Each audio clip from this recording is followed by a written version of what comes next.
ئمڕۆ هەڵچوون و ڕابوونێکی جەماهیری گەورەی ئەو تۆڕەچاو دەکەین کە بە هیچ هێزێک لە بن نایە و بە هیچ هێزێک لە شکاندن نایەت.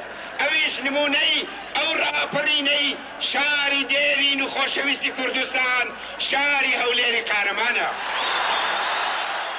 بەیانی 11 ئاداری ساڵی 1990ەکە لە هەولێری قەڵاو منارە دەنجی بروسکەی لە باوکی ڕێناسەوە بۆ شانە چەکدارەکانی بروسک و شاڵاو دەبیسترێت.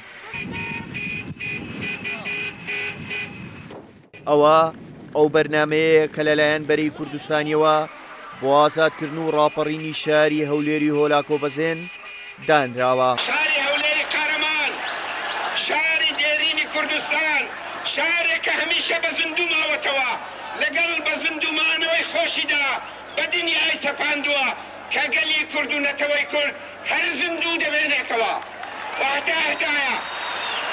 هەولێر دەخرۆشێت و خەڵکی شاری قەڵاو منارە ڕادەپەڕن و بە یەکجاری هەولێر لە دەستگا داپڵۆسێنەرەکانی ڕژێمی بەعەس پاک دەکەنەوە. ڕاپەڕینی هەولێری پایتەخت 28 ساڵ پێش ئێستا وەک شار و شارۆچکەکانی تری کوردستان دەستی پێکرد.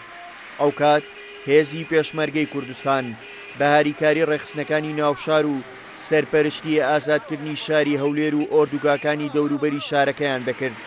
بۆیە لە ماوەی چەند سەعاتێکدا خەڵکی هەولێر شان بەشانی پێشمەرگەی کوردستان لە ماوەیەکی کەمدا کۆتاییان بە حکمی ڕژێمی سەددامی دیکتاتۆرێنە و شاری هەولێریان ڕزگار کرد.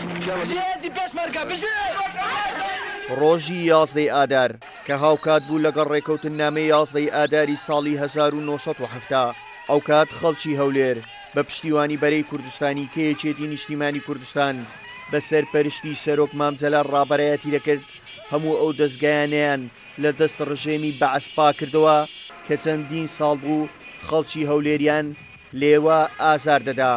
هەولێریان بە یەکجاری لە دەست بەعەس ئازاد کرد. هاوکار عەبدوڕەحمان، کورسات نیوز، هەولێر.